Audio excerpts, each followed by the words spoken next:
নমস্কার, রান্নাঘরের রাজশ্রীতে আপনাদের সকলকে স্বাগত জানাই।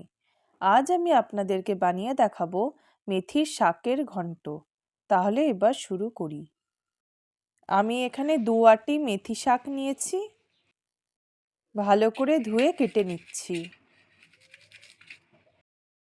সবগুলো মেথি শাক কেটে নিলাম। আমি এখানে 200 গ্রাম মটর ডাল 2 ঘন্টা ভিজিয়ে রেখেছি। আপনারা মটর ডালের জায়গায় ছোলার ডালও ব্যবহার করতে পারেন। এর মধ্যে হাফ কাপ জল দিয়ে দিলাম। এবার একটা পেস্ট বানিয়ে নেব। পেস্টটা বেশি মিহি করা যাবে না। পেস্টটা ঠিক এরকম হবে। কড়াই গরম করে পরিমাণ মতো রিফাইন্ড অয়েল দিলাম।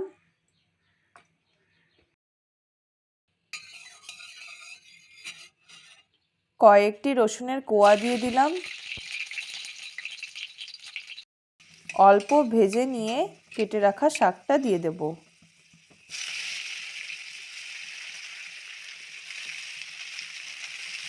মেথি শাকটা অল্প নুন হলুদ দিয়ে হালকা করে ভেজে তুলে নেব।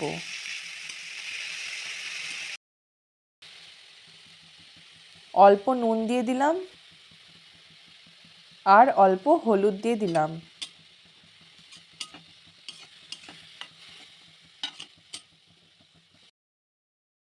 ভাজা হয়ে গেছে, এবার তুলে নেব।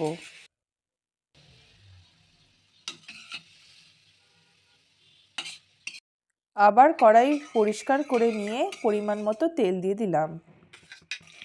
তেল গরম করে অল্প রসুন কুচনো দিলাম।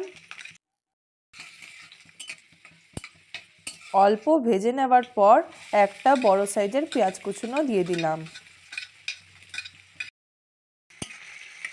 ভালো করে ভেজে নিচ্ছি।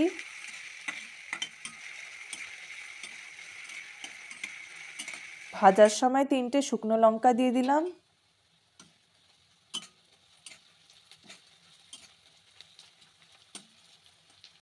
একটা টমেটো কুচনো দিয়ে দিলাম।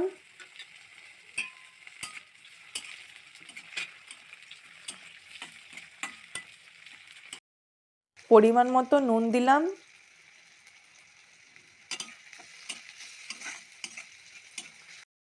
এবার 1 চামচ হলুদ গুঁড়ো, 1 চামচ জিরে গুঁড়ো, 1 চামচ ধনে গুঁড়ো আর হাফ চামচ লাল লঙ্কার গুঁড়ো দিয়ে দিলাম।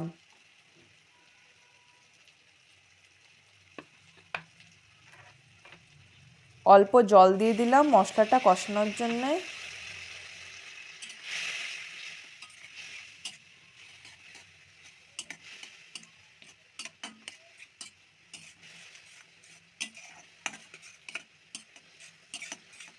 অল্প কাশ্মীরি লাল লঙ্কার গুঁড়ো দিয়ে দিলাম যাতে কালারটা ভালো আসে।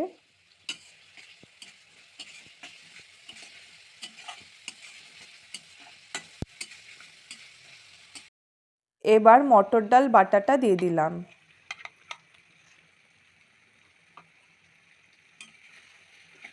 খুব ভালো করে মশলার সাথে মিশিয়ে নেব।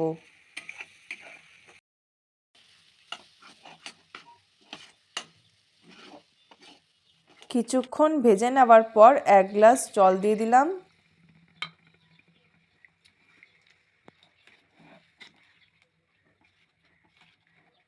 ভালো করে ফুটে উঠলে ভাজা মেথি শাকগুলোকে দিয়ে দেব।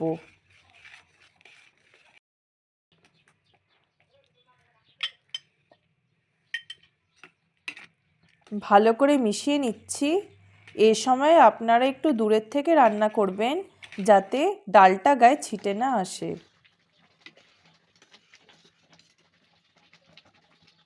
স্বাদ অনুযায়ী চিনি দিলাম। খুব ভালো করে নেড়ে যেতে হবে যাতে নিচে না লেগে যায়। এবার অল্প গরম মশলা আর ঘি দিয়ে নামিয়ে নেব।